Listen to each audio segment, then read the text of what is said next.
ఈరోజు నా ప్రసంగం యొక్క అంశము the power of prayer and praise. స్తుతిలో, ప్రార్థనలో ఉన్న శక్తిని గురించి ఈరోజు మనం ధ్యానం చేసుకోబోతున్నాం. చాలామంది అమ్మో పవర్ అంటే దేనిలో ఉంటుందంటే అండి, పవర్ఫుల్ మెడిసిన్స్లో పవర్ ఉంటుందండి అనుకుంటారు కదండి. పవర్ఫుల్ యాంటీబయాటిక్స్ అంటారు. డాక్టర్స్ కొన్నిసార్లు చిన్న డోస్తో స్టార్ట్ చేస్తారు. అది ఎంత వేసుకున్నా తగ్గకపోతే డాక్టర్స్ అంటారు కదా, మళ్ళీ వారం తర్వాత కనబడండి, 2 వారాల తర్వాత కనబడండి అంటారు.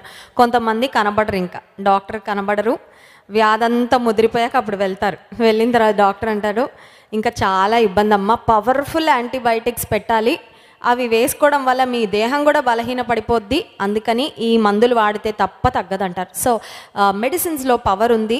వ్యాధిని అణచగలిగిన, లేకపోతే బాడీలో ఉన్న బ్యాక్టీరియా ఇన్ఫెక్షన్స్ను తగ్గించగలిగిన పవర్ మెడిసిన్స్లో ఉంటుంది. మనందరికీ తెలుసు న్యూక్లియర్ పవర్ అంటారు కదా, న్యూక్లియర్ బాంబ్స్, యాటమ్ బాంబ్స్. ఈ రోజుల్లో ప్రపంచంలో పవర్ఫుల్ కంట్రీస్ ఏవంటే పవర్ఫుల్ న్యూక్లియర్ పవర్, లేకపోతే న్యూక్లియర్ బాంబ్స్, యాటమ్ బాంబ్స్ తయారు చేసే వాళ్ళని, ఆ దేశాలను చూసి మిగతా దేశాలందరూ భయపడుతుంటారు.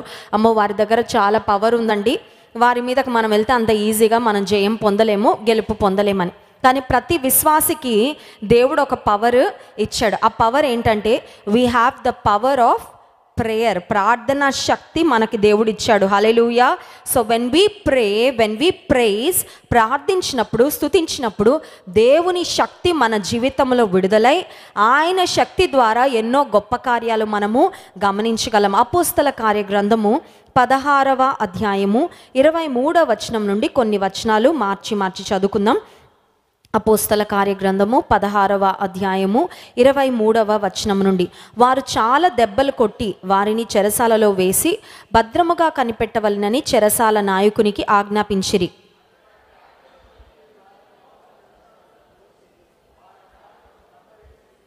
25వ వచనం. అయితే మధ్యరాత్రి వేళ పౌలును సీలయు దేవునికి ప్రార్థించుచు కీర్తనలు పాడుచు ఉండిరి, ఖైదీలు వినుచుండిరి.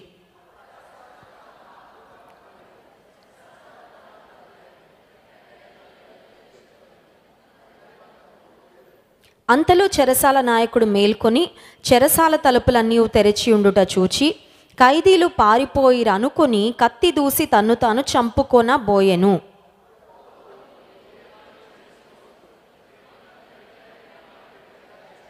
29వ వచనం. అతడు దీపము తెమ్మని చెప్పి లోపలికి వచ్చి వణకుచు పౌలుకును సీలకును సాగిలపడి,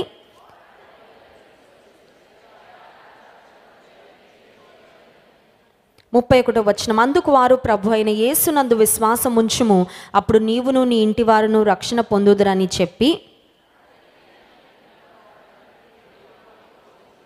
33వ వచనం అందరం కలిసి చదువుకుందాం. రాత్రి ఆ గడియలోనే అతడు వారిని తీసుకొని వచ్చి వారి గాయములు కడిగెను. వెంటనే అతడును అతని ఇంటి వారందరూ బాప్తిస్మము పొందిరి. పౌలు సీల ఒక ప్యాథటిక్ సిచ్యువేషన్లో ఉన్నారండి. ఎవరికి కూడా జరగాలని కోరుకోము. అలాంటి అవమానకరమైన, ఇబ్బందికరమైన శ్రమ పౌలు సీల మీదకి వచ్చింది. ఏం జరిగింది వారికి అంటే 23వ వచనాలు చదివాం కదా, చాలా దెబ్బలు కొట్టి వారిని చెరసాలలో వేసి భద్రంగా కనిపెట్టుచుండిరి. చాలా దెబ్బలు కొట్టారంట పౌలు సీలని. చాలా దెబ్బలు ఎందుకు కొట్టారు? పౌలు సీలు ఎవరికైనా మోసం చేశారా, అన్యాయం చేశారా?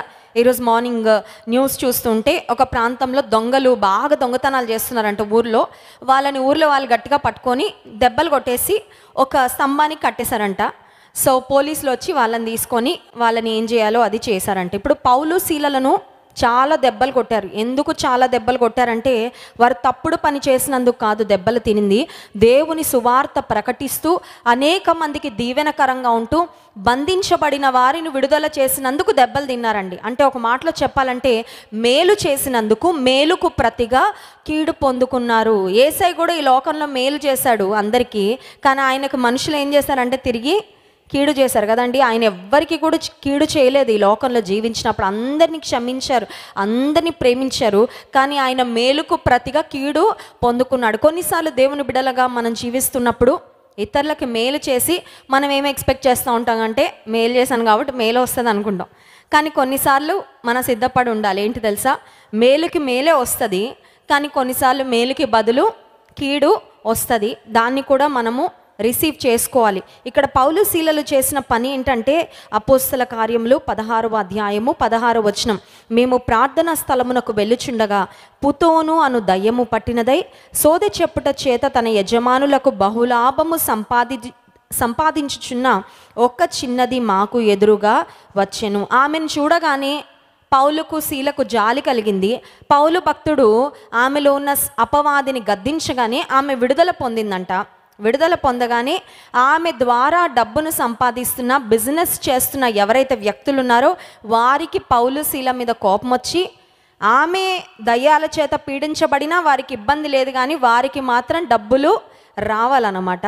అందుకని ఆమె నుండి అపవిత్రాత్మను వెళ్ళగొట్టినందుకు పౌలు శీలలను చాలా దెబ్బలు కొట్టి చెరసాలలో వేశారు. ఇప్పుడు పౌలు శీలల యొక్క మానసిక స్థితి ఎలా ఉంటుందో ఒక్కసారి ఆలోచిద్దాం. చెరసాలలో పడేశారంటే రేపు పొద్దున తీర్పు ఏముంటుందో తెలీదు. మనం చూడండి, చిన్న కష్టం రాగానే వి ఇమాజిన్ ద వర్స్ట్. అవునా కదా? అవునా కదా? చిన్న కష్టం రాగానే ఇది అలా అయిపోద్దేమో, ఇలా అయిపోద్ది, ఇంకా ఏం అయి ఉండదు, జస్ట్ స్టార్ట్ అయింది అంతే. కానీ మనం ఊహించుకుంటూ ఉంటాం. ఇప్పుడు పౌలు శీలలు చెరసాలలో కూర్చుని వారి శారీరక పరిస్థితి ఏంటి, ఫిజికల్గా వారి పరిస్థితి ఏంటంటే చాలా దెబ్బలు కొడితే నొప్పేస్తుందా వేయదా? వాళ్ళేం సూపర్ మ్యాన్లండి, సూపర్ మ్యాన్లేం కాదు కదా. సూపర్ గాడ్ వారికి ఉన్నాడు కానీ but they were in their bodies, శారీరకంగా ఒక మనుషులుగానే ఉన్నారు కాబట్టి చాలా దెబ్బలు కొడితే I believe their bodies were sore with the pain. నొప్పితో ఒళ్ళంతా ఒక పుండులాగా అయిపోయి ఉంటుంది. బాడీ పరిస్థితి బాగాలేదు. ఇప్పుడు మానసిక పరిస్థితి ఎలా ఉంటుంది? చాలా బాధగా ఉంటుంది. ఏంటి పరిస్థితి? ఇతరులకు మేలు చేసినందుకు మాకెందుకు ఈ కష్టం వచ్చింది?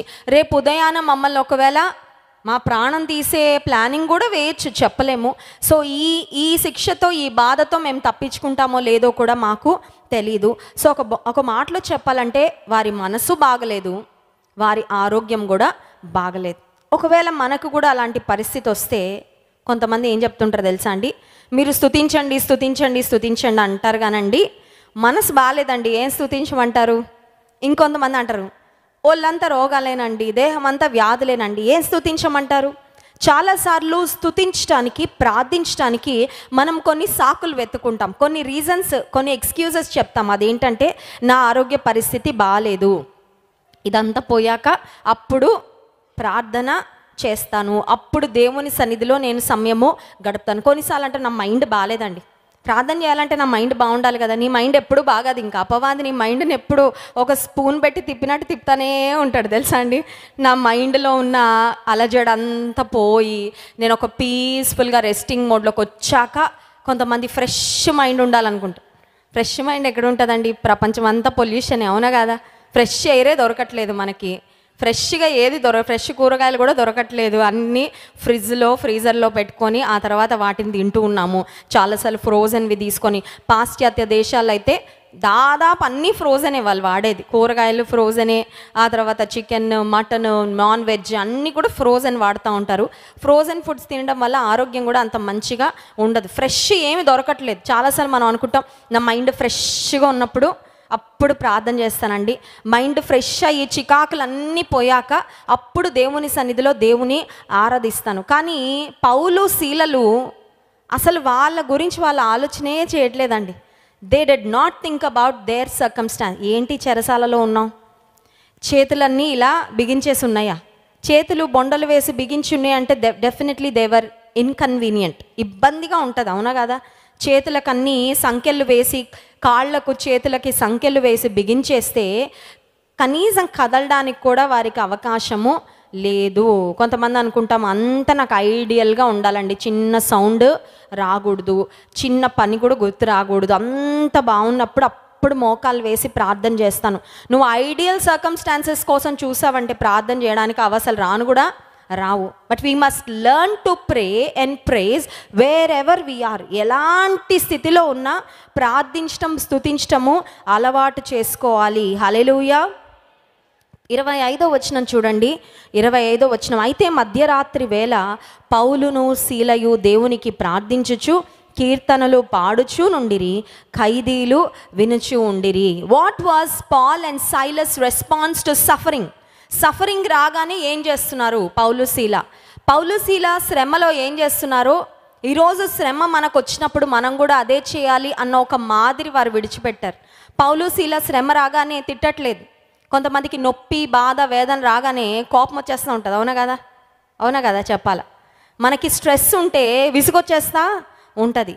మనకి దేహంలో ఆరోగ్యం బాగాలేకపోతే అందరి మీద అరిసేస్తూ ఉంటారు. అవునా కదా? స్త్రీలు కూడా కొన్నిసార్లు కాన్పు సమయంలో అరిచేయాలనిపిస్తుంది కోప్పడిపోవాలనిపిస్తుంది ఎందుకంటే అమ్మో ఈ నొప్పిని, ఈ బాధను నేను తట్టుకోలేకపోతున్నాను. డాక్టర్స్ మీద అరిసే వాళ్ళు ఉంటారు, నర్సుల మీద అరిసే వాళ్ళు ఉంటారు. కొన్నిసార్లు ఇంట్లో భర్తకు ఆరోగ్యం బాగాలేకపోతే ఇంకా ఆయనకు పేషెన్సే ఉండదు, కనపడిన ప్రతి వాళ్ళని తిట్టేస్తూ ఉంటాడు. ఇప్పుడు పౌలు శీల చెరసాలలో ఉన్నారు, బంధించబడిన స్థితిలో ఉన్నారు. వారు ఎవరి మీద కోపగించుకోవట్లేదు, ఎవరి మీద కూడా వారి ఫ్రస్ట్రేషన్ చూపించట్లేదు. In fact their response to suffering was prayer and praise. వారు శ్రమలో ఏం చేస్తున్నారు? శ్రమలో వారి ప్రతిస్పందన ఏంటంటే స్తుతించటం, ప్రార్థించటం. హల్లెలూయా. సో దేవుని ప్రజలకి శ్రమ వచ్చినప్పుడు ఏం చేయాలి? నువ్వే కారణం. మనం అది కూడా చేస్తూ ఉంటాం కదండి. ఒక కష్టం రాగానే భార్య అంటది మీరే కారణం అండి కష్టం రావడానికి.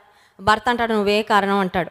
కొన్నిసార్లు పిల్లల దగ్గరకు వచ్చి నువ్వే కారణమే, నువ్వు ఇలా చేయకపోయింటే మనకి కష్టం వచ్చిండేది కాదు. కొన్నిసార్లు అమ్మని తిడతా ఉంటారు, నాన్నని తిడతా ఉంటారు. అవునా కదా? తోబుట్టుని తిడతా ఉంటారు. ఒక శ్రమ రాగానే we try to blame somebody. ఎవరో ఒకళ్ళని మనము మీరే దీనికి కారణం అని చెప్పాలని చూస్తాము.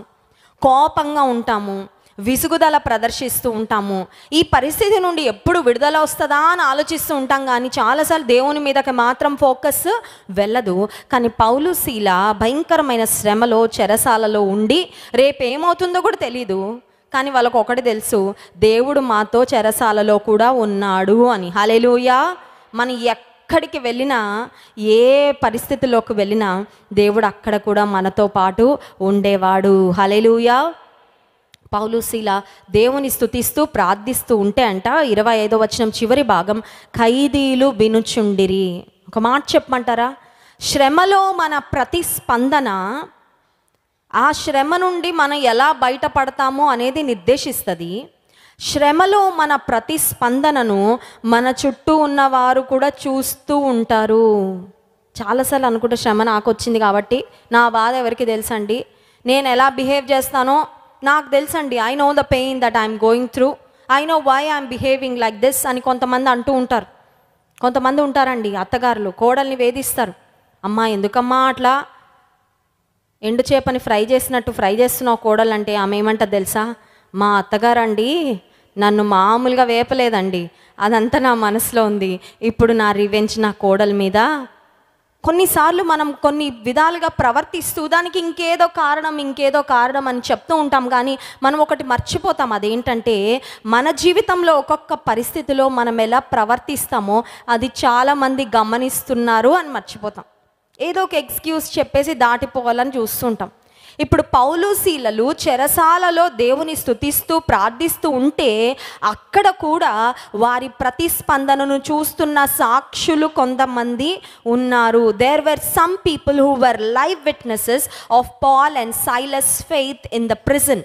చెరసాలలో పౌలుకు శీలకున్న విశ్వాసాన్ని గమనిస్తున్న ఖైదీలు ఉన్నారు. హల్లెలూయా. సో మన చుట్టూ మనల్ని గమనిస్తున్న వారికి మనం ఏం చూపిస్తున్నాం? మనము మన ప్రతిస్పందనల ద్వారా what are we telling the world? ప్రపంచానికి మనం ఏమి చెప్తూ ఉన్నాము? యుక్రెయిన్ అనే దేశంలో ఒక కుటుంబం ఉండేది. ఆ కుటుంబంలో ఆఖరిగా ఒక కుమారుడు పుట్టాడు. అతని పేరు వ్లాడ్. ఆ వ్లాడ్ అనే వ్యక్తి తల్లి డెలివరీ టైంలో షీ హ్యాడ్ అ కాంప్లికేషన్. కొంచెం ఇబ్బంది అయ్యి ఆ బాబు పుట్టాడు, కానీ తన ఐలిడ్స్ ఒకటొక సైజులో ఉంటుంది, ఇంకొక సైజులో ఉంటుంది అనమాట. సో చిన్న తేడా ఉంటుంది రెండు కళ్ళకు.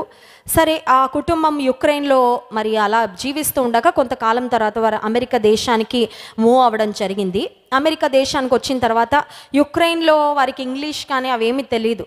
సో ఈ కుటుంబం అంతా ఒక్కసారిగా అమెరికాకి రాగానే ఈ అబ్బాయికి భాష రాదు. సో ఇంగ్లీష్ రాకపోతే స్కూల్కి వెళ్తే ఎవరు ఫ్రెండ్స్ అవుతారండి? మాట్లాడితేనే కదా, కమ్యూనికేషన్ ద్వారానే ఫ్రెండ్షిప్ అనేది ఒక బాండింగ్ ఏర్పడుతుంది. So he had no friends.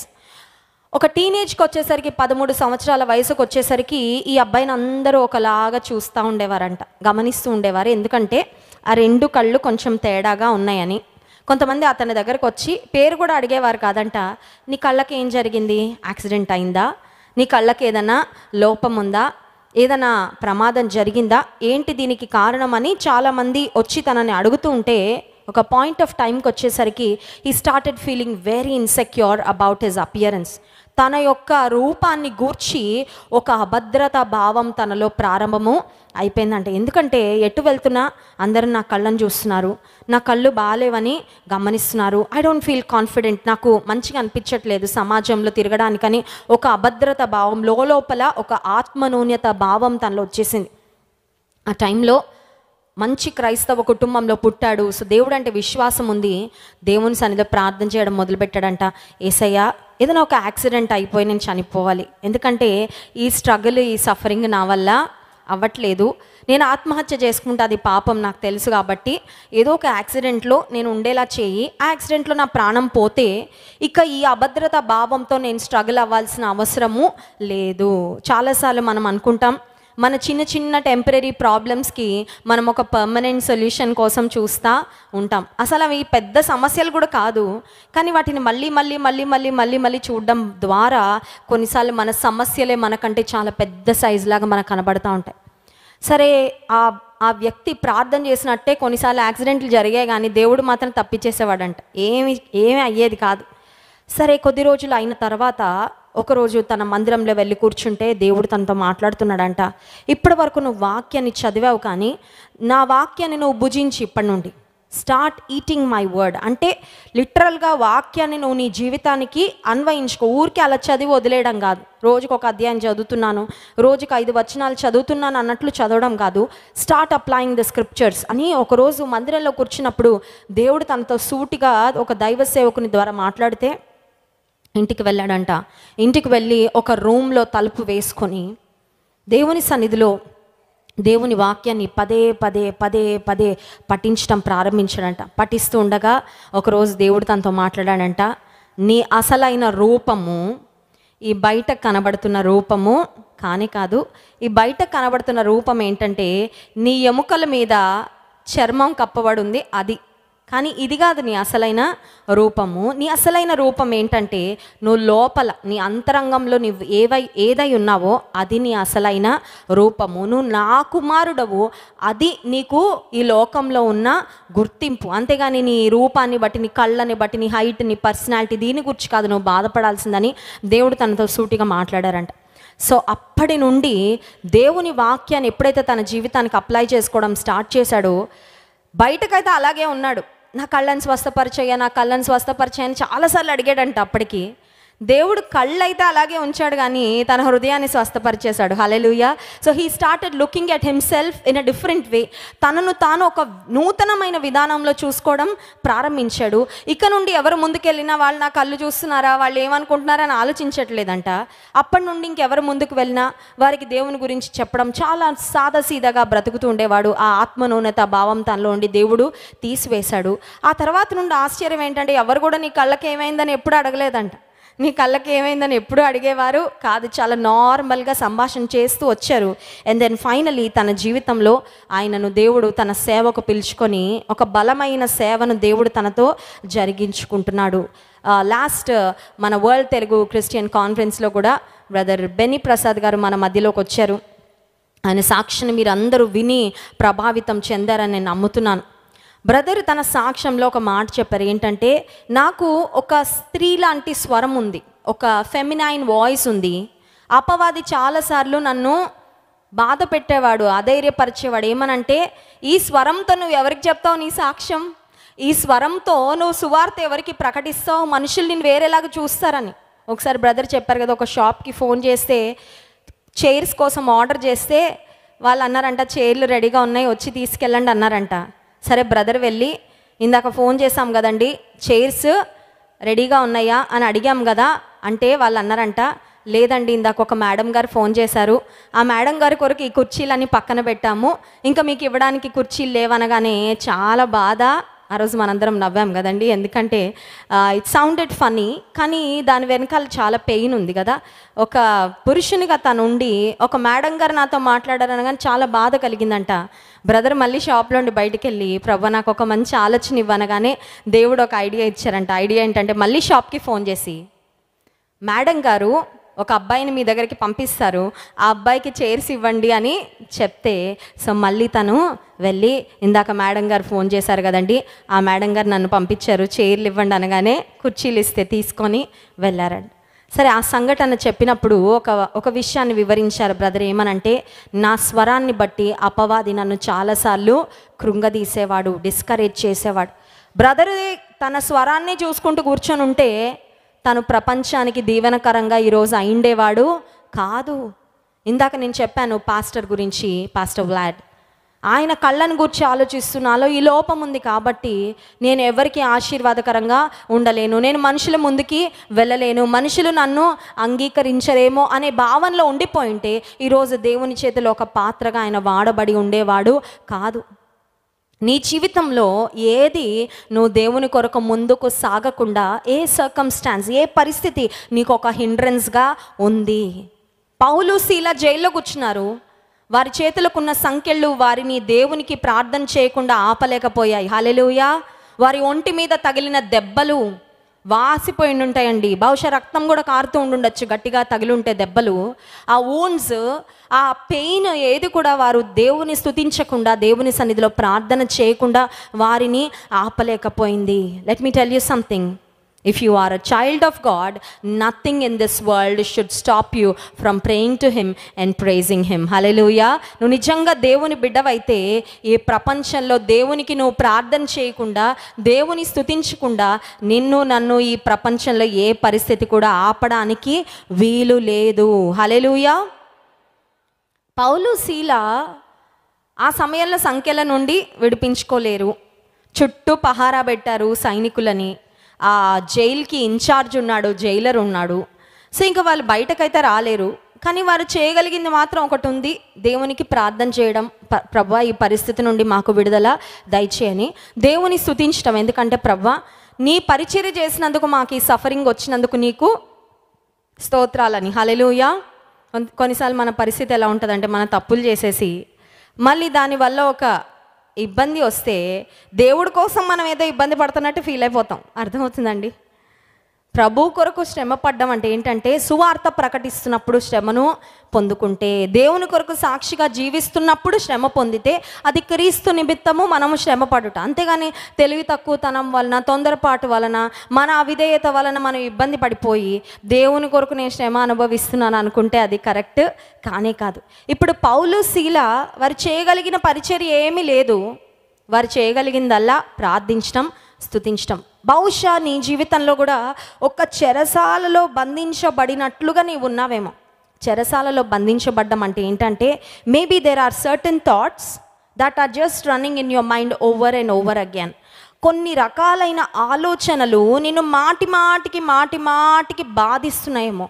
నీకు బయటకు రావాలనుంది, ఆలోచనలను ఆపుకోవాలనుంది, ఆలోచనల నుండి విడుదల పొందాలనుంది, కానీ నువ్వు విడుదల పొందలేకపోతున్నావు. మేబీ ఒక అడిక్షన్, ఒక వ్యసనానికి బానిస అయిపోయి విడుదల పొందాలని ఉంది కానీ విడుదల పొందుకోలేని స్థితి. అది కూడా ఒక చెరసాల లాంటిదే. సో ఏదైనా ఒక దేవునికి ఇష్టం లేని ఒక ఆలోచనలో మనం చిక్కుబడి ఉన్నా, it's also like being in a prison. ఫిజికల్గా మనం చెరసాలలో ఉన్నట్లు కాకపోయినా మానసికంగా ఒక రకమైన బంధించబడిన స్థితిలో. Let me tell you something. బంధించబడిన స్థితిలో నుండి మనం విడుదల పొందాలంటే బంధకాలలో ఉన్నప్పుడే స్తుతించాలి, ప్రార్థించాలి. హల్లెలూయా. సో మనం చేయగలిగింది మనం చేస్తే, మనం చేయలేనిది దేవుడు చేస్తాడు. హల్లెలూయా. కొన్నిసార్లు కొంతమంది అనుకుంటారు అన్నీ దేవుడే చేసేయాలండి అని. దేవుడు అంటాడు, నువ్వేం చేయాలో నువ్వు చేయి, నువ్వేం చేయగలవో అది నువ్వు ఫస్ట్ ఒక స్టెప్ వేయి, నెక్స్ట్ స్టెప్స్ అన్నీ నేను తీసుకుంటాను అంటాడు. Hallelujah. You walk with faith, you move with faith, you go ahead with faith, I will do what I can do. So దేవుడు చేసిన కార్యం ఏంటి అని ఆలోచిస్తే చూడండి, 26వ వచనం. అప్పుడు అకస్మాత్తుగా మహాభూకంపము కలిగెను, చెరసాల పునాదులు అదరెను, వెంటనే తలుపులన్నీ తెరుచుకొనెను, అందరి బంధకములు ఊడెను. హల్లెలూయా. భూకంపం వీళ్ళు తీసుకొచ్చారండి, దేవుడు కలగజేశాడా?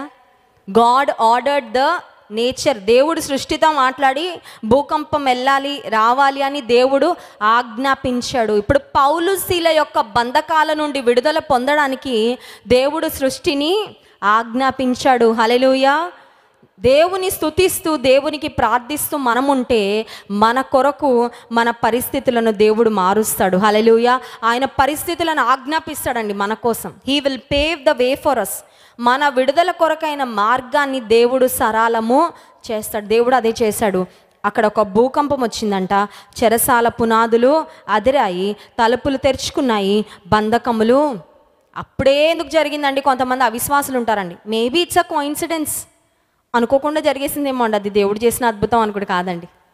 కొన్నిసార్లు అపవాది అలాగే అంటాడు, ఊరికే ఆ ఎగ్జామినర్ కళ్ళు మూసుకొని కరెక్షన్ చేశాడేమో, నువ్వు పాస్ అయిపోయావు. కాదు, దేవుడు చేసిన మేలు జరిగిందంటే లక్కీగా జరిగిందండి అని చెప్తారండి. సాక్ష్యంలో ఎప్పుడు లక్కీ అనే మాట వాడొద్దండి. విశ్వాసుల జీవితంలో లక్కీగా ఏం జరగదు, దేవుని కృప ద్వారానే అన్నీ జరుగుతాయి. హల్లెలూయా. మేము బైక్ మీద స్పీడ్కి వెళ్ళిపోతున్నామండి, అటు నుండి కారు వచ్చేసిందండి, లక్కీగా తప్పించేసుకున్నామండి అంటే అది లక్కీగా కాదు. It is by the grace of God. దేవుని కృప మీ మీద ఉంది కాబట్టి దేవుడు మిమ్మల్ని కాపాడారు. హల్లెలూయా. చెరసాల పునాదులు అదిరి వీరి సంఖ్యలన్నీ విడిపోయాయంటే లక్కీగా జరిగిపోయిందా? అనుకోకుండా జరిగిపోయిందా? అనుకోకుండా ఆ టైంలో జరిగిపోయింది కాబట్టి అది దేవుడు చేశాడని చెప్తున్నారండి. కానే కాదండి. అదే సమయానికి ఎందుకు రావాలండి భూకంపం? భూకంపం అంటే ఊరికే ఒక పేపర్ ఇటు నుంచి అటు పడినట్టు వెళ్ళి ఉఫ్ అనగానే. భూకంపం ఈజ్ నాట్ సింపుల్ కదండి. ఎర్త్ క్వేక్ ఊరికే వస్తుందా? ఎర్త్ క్వేక్స్ అనేవి సృష్టి దేవుని చేతిలో ఉంది, సృష్టికర్త చేతిలో సృష్టి ఉంది. సృష్టి దేవుని ఆజ్ఞ మేరకే అది పనిచేస్తుంది. ఏది జరిగినా సృష్టిలో భూకంపము రావాలని, కలగాలని దేవుడు ఆజ్ఞాపించాడు.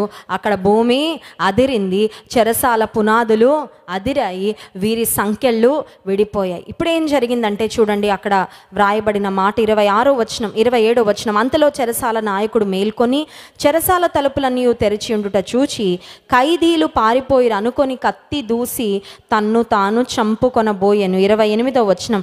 అప్పుడు పౌలు, నీవు ఏ హాని చేసుకొనవద్దు, మేమందరం ఇక్కడే ఉన్నామని బిగ్గరగా. చెరసాల నాయకునికి టెన్షన్ మొదలైపోయింది. అద్భుతం జరగగానే ఖైదీలు అందరూ అనుకుంటున్నారు, అమ్మయ్య, థ్యాంక్ గాడ్, రిలీఫ్, విడుదల, మాకు ఫ్రీడమ్ వచ్చేసింది ఈ సంఖ్యల నుండి అని వారు అనుకుంటుంటే చెరసాల నాయకునికి టెన్షన్ మొదలైపోయింది. ఎందుకంటే ఖైదీలందరూ చేతుల సంఖ్యలు ఊడిపోతే ఎవరైనా ఆగుతారండి? ఇంట్లో కుక్కే చైన్ వదిలితే ఆగుతుందా? అసలు ఆగదు. మనుషులందరూ ఇప్పుడు సంఖ్యలు వేసుకొని చెరసాలలో ఉన్నారు, వారు ఆగుతారా? ఆగడానికి అవకాశం లేదు. కానీ ఆశ్చర్యం ఏంటంటే దేవుని ప్రజలంట వింతైన ప్రజలంట. చెప్పండి ఓ మాట. ఎందుకు చెప్పమంటారా? మనము కొన్ని పరిస్థితులు వచ్చినప్పుడు లోకం ఎలా స్పందిస్తుందో మలమల స్పందించం. లోకము ఒకవేళ ఒక చెంప మీద కొడితే 2 చెంపలు పగలగొట్టేస్తుందేమో. కానీ దేవుని ప్రజలు ఎందుకు వింతైన ప్రజలు తెలుసా? ఒక చెంప మీద కొడితే ఇంకొక చెంప కూడా you will give another cheek. శత్రువుని కూడా నువ్వు క్షమిస్తావు కాబట్టి, శత్రువుని కూడా మనం ప్రేమిస్తాం కాబట్టి ఈ ప్రపంచంలో దేవుని ప్రజలు ఎవరండి? వింతైన ప్రజలను వింతగా మనం ఏం కనబడం. We look like very normal and ordinary people. కానీ ఆశ్చర్యకరుడైన దేవుని మనం ఆరాధిస్తున్నాం కాబట్టి జీవితంలో కొన్ని సమస్యలు వచ్చినప్పుడు, కొన్ని పరిస్థితులు వచ్చినప్పుడు చాలా డిఫరెంట్గా మనము స్పందిస్తాము. అదే దేవుని కొరకు మనం జీవించే సాక్ష్య జీవితము. హల్లెలూయా. అదే సాక్ష్యం. రెగ్యులర్గా అందరిలా బ్రతికేస్తే, అందరిలాగా చేసేస్తే, అందరిలాగా స్పందించేస్తే ఇంకా నీకు ఒక సాక్ష్యం ఏముంటుంది? ఇంకా నువ్వు ఒక దేవుని చూపించే వ్యక్తివని ఎవరు చెప్పుకుంటారండి? పౌలు, శీల చాలా ప్రత్యేకమైన విధానంలో స్పందిస్తున్నారు. They didn't behave like everybody else. అందరిలాగా ప్రవర్తించట్లేదు. ఒక అవకాశం వచ్చేసింది, హియర్ ఈజ్ అవర్ ఛాన్స్. దేవుడు ఒక ఛాన్స్ ఇచ్చాడండి. సంఖ్యలు విడిపోయాయి, పదండి అందరం పారిపోదామని పౌలు బిగ్గరగా అరిచాడా? అరవలేదు.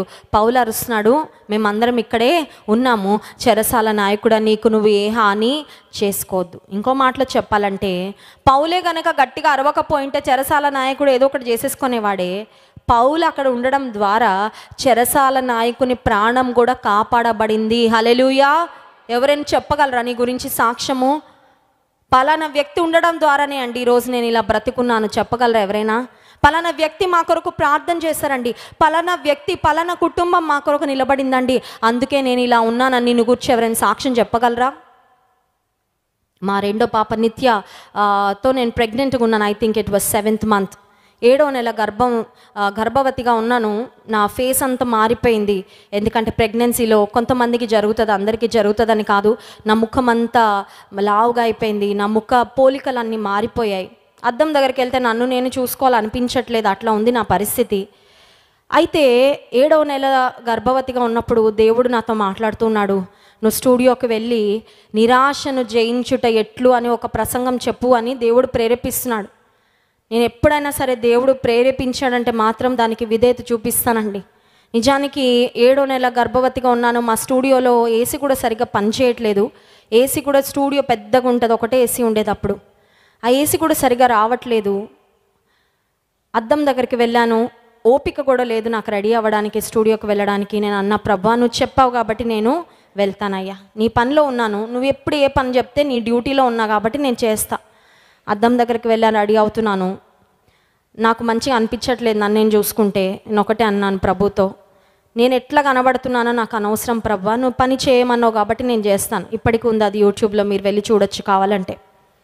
ఏ స్త్రీ అయినా సరే కొంచెం మంచిగా కనబడాలనుకుంటారు కదండి, మరి గొప్పగా అందంగా కాదు, అట్లీస్ట్ కొంచెం మంచిగా కనబడాలని.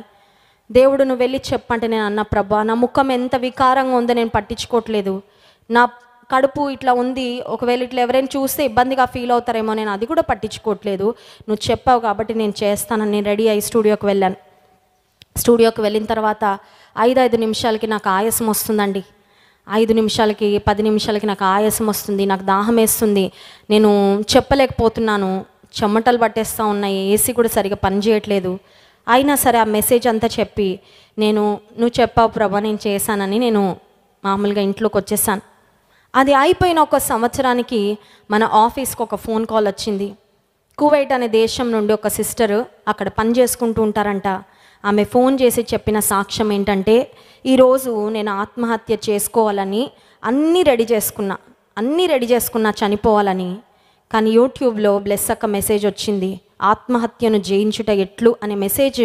ఎందుకో నేను వెతకకుండానే ఆ లింక్, ఆ వీడియో నా హోమ్లో వచ్చింది. క్లిక్ చేసి వాక్యం అంతా విన్నాను.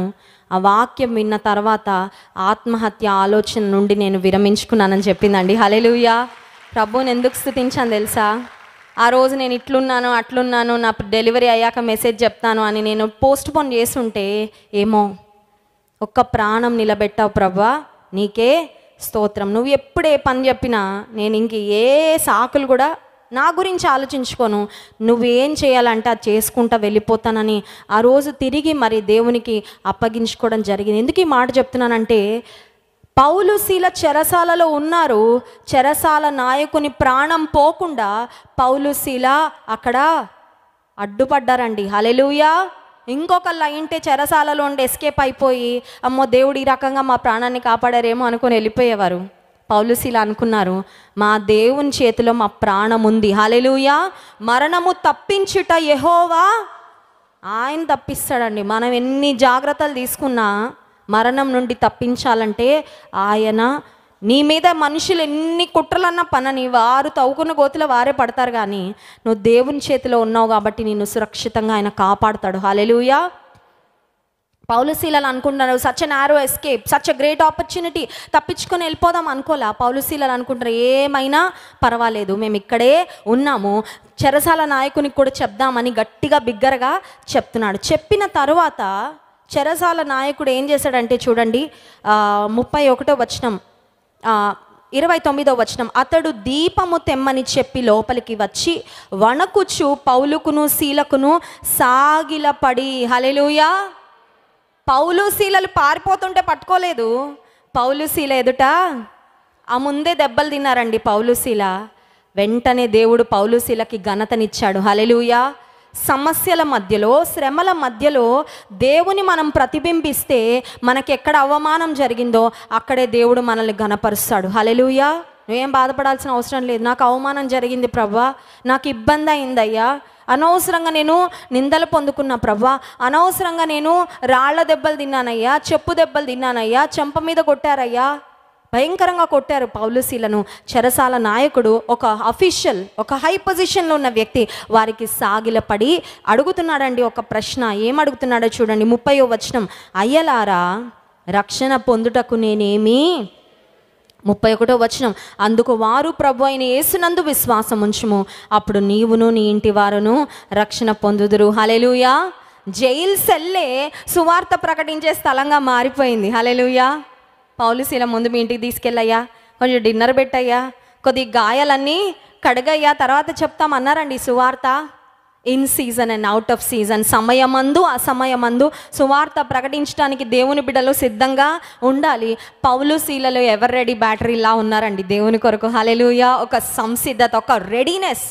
సువార్త ప్రకటించాలా, రక్షణ ఎలా పొందుతారో తెలుసుకోవాలనుందా? వెంటనే చెప్పారు, యేసునందు విశ్వాసము ఉంచుము, అప్పుడు నీవును నీ ఇంటి వారును రక్షణ పొందుతారు. ఈ సంవత్సరంలో ఒక తీర్మానం తీసుకుందాం. ఏంటో తెలుసా? దేవుని మాటలు ప్రకటించడానికి ఎక్కడ ఆపర్చునిటీ వస్తే అక్కడ దేవుని మాటలు ప్రకటిద్దాం. హల్లెలూయా. షాపింగ్ మాల్లో అయినా దేవుని మాటలు ప్రకటించవచ్చు.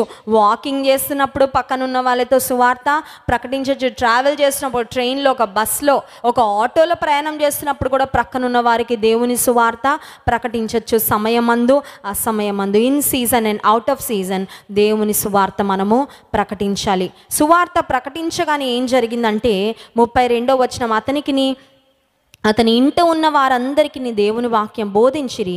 రాత్రి ఆ గడియలోనే అతడు వారిని తీసుకొని వచ్చి వారి గాయములను కడిగెను. వెంటనే అతడును అతని ఇంటి వారందరూ బాప్తిస్మము పొందిరి. హల్లెలూయా. అబ్బా, ఎంత అద్భుతం అండి. టెస్టిమనీగా మారిపోయిందండి. హల్లెలూయా. పరీక్ష సాక్ష్యంగా మారిపోయింది.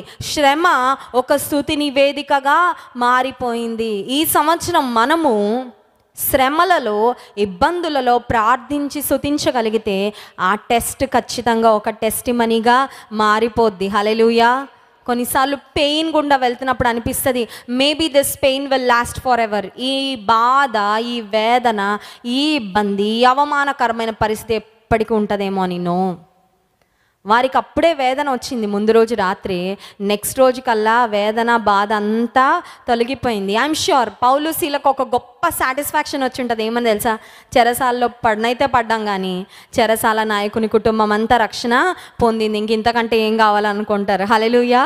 ఎందుకంటే వారు బ్రతుకుతున్నదే దేవుని సువార్త ప్రకటించడానికి. అండ్ దెన్ ఫైనలీ చూడండి 34వ వచనం, మరియు అతడు వారిని ఇంటికి తోడుకొని వచ్చి భోజనం పెట్టి దేవుని యందు విశ్వాసం ఉంచిన వాడై తన ఇంటి వారందరితో కూడా ఆనందించెను. ఈ సంఘటన స్టార్ట్ అయింది దెబ్బలతో, బాధతో, పెయిన్తో, కానీ ఎండ్ అయింది దేంతో? ఆనందంతో. హల్లెలూయా. యేసే మనతో ఉంటే మన పరిస్థితులు ఎంత ప్యాథటిక్గా ప్రారంభమైనా ఒక జాయ్ఫుల్ ఎండింగ్ దేవుడు ఇస్తాడండి. హల్లెలూయా. మీరు నమ్ముతున్నారా? మీరు విశ్వసిస్తున్నారా? యెషయా గ్రంథం 61వ అధ్యాయము 3వ వచనంలో ఒక మాట ఉంది. ఆ మాట చదువుకొని మనం ప్రార్థన చేసుకుందాం. చూడండి, యెషయా గ్రంథము 61వ అధ్యాయము 3వ వచనం, సియోనులో దుఃఖించు వారికి ఉల్లాస వస్త్రములు ధరింపచేయుటకును, బూడిదకు ప్రతిగా పూదండను, దుఃఖమునకు ప్రతిగా ఆనంద తైలమును, భారభరితమైన ఆత్మకు ప్రతిగా స్తుతి వస్త్రమును వారికిచ్చుటకును ఆయన నన్ను పంపియున్నాడు. హల్లెలూయా. దుఃఖమునకు ప్రతిగా దేవుడు ఏమిస్తాడంటండి? ఆనంద. బైబిల్లో ఒక మాట ఉంది, యేసుక్రీస్తు ప్రభు కొండ మీద చేసిన ప్రసంగంలో మత్తయి సువార్త 5వ అధ్యాయంలో ధన్యతలు ఉంటాయి. అందులో మాట ఉంటుంది, దుఃఖపడువారు ధన్యులు, వారు ఓదార్చబడుదురు. మనం అనుకుంటా దుఃఖపడడం ఏం ధన్యత అండి? If you don't cry, how can you feel God's comfort? దుఃఖించడం కూడా కొన్నిసార్లు మనకి మంచిదే. ఎందుకు తెలుసా? దుఃఖంలో దేవుని ఆదరణ ఎంత అద్భుతంగా ఉంటుందో మనం రుచి చూస్తాం. హల్లెలూయా. జీవితంలో అన్ని అనుభవాలు ఉంటాయండి. ఎప్పుడు స్వీట్ తింటా ఉంటే ఎలా ఉంటుంది జీవితం? షుగర్ వస్తుంది. కొంతమందికి ఓన్లీ స్వీట్ మెమరీస్, స్వీట్ లైఫే కావాలా. No pain, no stress, no pressure, ఏది ఉండకూడదు, అన్నీ మంచిగా ఉండాలి. అది జీవితం అవ్వదండి. అప్పుడు అన్నీ ఉంటాయి. దుఃఖపడువారు ధన్యులు, వారు ఓదార్చబడుదురు. ఇక్కడ ఈ కుటుంబము, లేకపోతే పౌలు శీల, వారి శ్రమ ద్వారా ఒక కుటుంబంలో గొప్ప సంతోషము, గొప్ప ఆనందము, రక్షణ ఆనందము కలిగింది. పౌలు సీలే కనుక చెరసాలలో పడకపోయింటే ఐ డోంట్ థింక్ ఈ చెరసాల నాయకుని కుటుంబం రక్షణ పొందడానికి ఒక పరిస్థితి వచ్చిండేది. చాలాసార్లు మనం మన కంఫర్ట్ చూసుకుంటాం. నాకు ఏ ఇబ్బంది రాకుండా చూడయ్యా ప్లీజ్, అదొక్కటే చేయి నాకు. కానీ కొన్నిసార్లు మనము కొన్ని ఇబ్బందికరమైన పరిస్థితుల గుండా వెళ్ళడం ద్వారా, ఆ అనుభవాల ద్వారా ఇతరులకు మనం ఆశీర్వాదకరంగా మారాలని దేవుడు కోరుకుంటున్నాడు. హల్లెలూయా. నా జీవితంలో నేను ఖచ్చితంగా చెప్పగలనండి, గ్రోయింగ్ అప్ చాలా చాలా రకాలైన పరిస్థితుల గుండా దేవుడు తీసుకొని వెళ్ళాడు. చాలా, నేను అన్నీ మా తల్లితో షేర్ చేస్తాను. మా మదర్ నా బెస్ట్ ఫ్రెండ్, జాన్ వెస్లీ గారు వచ్చే వరకు. ఇప్పుడు జాన్ వెస్లీ గారు బెస్ట్ ఫ్రెండ్ అయిపోయారు, but my mom is still my best friend. అయితే ప్రతిదీ మా మమ్మీతో చెప్పుకునేదాన్ని. అయితే కొన్నిసార్లు కొన్ని ఇబ్బందికరమైన పరిస్థితులు స్నేహితుల ద్వారా అయిండొచ్చు, కాలేజీలో అయిండొచ్చు, హాస్టల్లో అయిండొచ్చు, స్కూల్లో అయిండొచ్చు. నేను వెళ్తున్న పరిస్థితులు మా మమ్మీకి చెప్పేదాన్ని. ఎందుకు మమ్మీ ఇవన్నీ ఎందుకు నాకు జరుగుతున్నాయి? Why am I going through all this? Why do I have to go through all this? నా అక్కకి చెల్లికి అవ్వట్లేదు కదా, మా కజిన్స్ ఎవరికి ఇలాంటి పరిస్థితులు ఎవరికి రావట్లేదు, నాకెందుకు వస్తున్నాయి అంటే మా మమ్మీ అనేవారు, దేవునికి నీ పట్ల ఒక గొప్ప ప్రణాళిక ఉంది. ఈ అనుభవాలన్నిటి ద్వారా నువ్వు భవిష్యత్తులో చాలామందికి ఆశీర్వాదకరంగా ఉండబోతున్నావు అని చెప్పేవారు. అప్పుడు అర్థం అవ్వలేదు, కానీ ఇప్పుడు అర్థమవుతుందండి. ఎవరైనా నా దగ్గరికి గర్ల్స్ వచ్చి when they share their stories, వారి ఇబ్బందులు వారి బాధలు చెప్పుకుంటూ ఉన్నప్పుడు ఐ కెన్ టోటలీ అండర్స్టాండ్. పరిపూర్ణంగా నేను అర్థం వారు 2 మాటలు చెప్తే చాలు వాళ్ళ పరిస్థితి ఏంటో మొత్తం నేను అర్థం చేసుకొని వారిని దేవుని మాటలతో ఆదరించి పంపించగలిగే కృప దేవుడిచ్చాడు. ఈరోజు ఆ కృప ఎందుకు వచ్చిందంటే, ఆ రోజు పౌలు శీల చెరసాలలోకి వెళ్ళకపోయింటే చెరసాల నాయకుని కుటుంబం రక్షణ పొందుండేది కాదు. ఆ రోజు నేను శ్రమలు కొన్ని రకాలైన పరిస్థితుల గుండా వెళ్ళకపోయింటే ఈరోజు ఇంతమందికి ఆశీర్వాదకరంగా ఆదరణకరంగా ఉండేదాన్ని కాదేమో అని దేవుడు కొన్నిసార్లు మనలను శ్రమల కొలింలోకి పంపిస్తాడండి. నువ్వు ఒకవేళ ఒక శ్రమల కొలింలోకి వెళ్ళావేమో, నువ్వు అనుకుంటున్నావు ఎందుకు ప్రభా ఇది, ఎప్పుడు బయటకు వచ్చేస్తానయ్యా నేను, ఈ పరిస్థితి నుండి నాకు విడుదల కావాలని డెస్పరేట్గా విడుదల కొరకే అడుగుతున్నావేమో. But God has a plan. శ్రమలలో కూడా ఆశీర్వాదాన్ని దేవుడు దాచిపెట్టాడండి. హల్లెలూయా. పౌలు శీల వారు పొందిన దెబ్బలు, వారు వేయించుకున్న సంకెళ్ళు, ఒక కుటుంబం రక్షణ పొందిందంటే don't think it is just them, వాళ్ళే అని అనుకోద్దు. మనం కొన్నిసార్లు కొంతమందికి సువార్త ప్రకటిస్తున్నప్పుడు ఒక్క ఆత్మ రక్షించాను అమ్మయ్య అనుకొని ఒక్కటి వేసుకుంటాం మన అకౌంట్లో. కానీ ఒక మాట చెప్పనా, ఒక్క వ్యక్తిని రక్షించావంటే, ఒక్క కుటుంబాన్ని రక్షించావంటే వారి తర్వాత ఎన్ని తరాలు దేవుని వెంబడిస్తారో ఆశీర్వాదం అంతా కూడా నీ అకౌంట్లోనే పడుతుంది. హల్లెలూయా. బిజినెస్లో ఒకటి ఉంటుంది కదండి, ఒక పద్ధతి.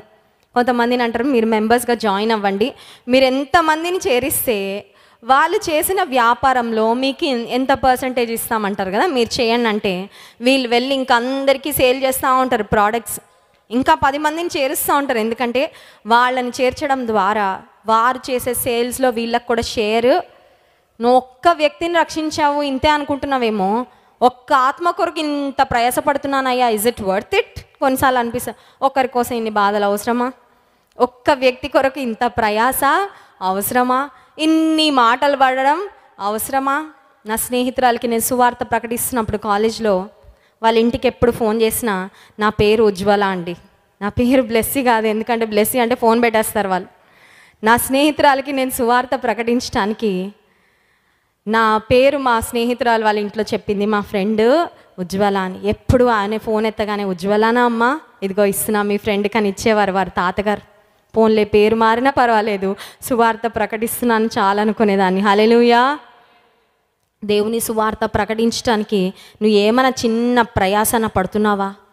నువ్వు వెళ్తున్న శ్రమ అది ఎప్పుడు బయటకు వస్తానో అనుకుంటున్నావు, కానీ ఈ శ్రమ ద్వారా కూడా ఇతరులకు నేను ఆశీర్వాదకరంగా ఉండాలి ప్రభు అనే ఆలోచన ఉందా? శ్రమలను చూసుకుంటూ నిట్టూరుస్తున్నావేమో, శ్రమలను చూసుకుంటూ ఒకవేళ నువ్వు దేవుని మర్చిపోతున్నావేమో. ఈ శ్రమలన్నీ పోయాక ప్రార్థన చేస్తాను, ఈ శ్రమలన్నిటి నుండి విడుదల పొందాక స్తుతిస్తాను, ఈ శ్రమలన్నిటి నుండి విడుదల పొందాక సాక్ష్యం చెప్తాను అనుకుంటున్నావేమో. Even as you're waiting for a miracle, ఒక అద్భుతం కొరకు నువ్వు వేచి చూస్తూ ఉండగా కూడా ప్రార్థిస్తూ స్తుతిస్తూ ఉండగలిగితే ప్రార్థన శక్తి, ప్రార్థన పరిస్థితులను మారుస్తుంది, స్తుతి మన స్థితిని మారుస్తుంది. హల్లెలూయా.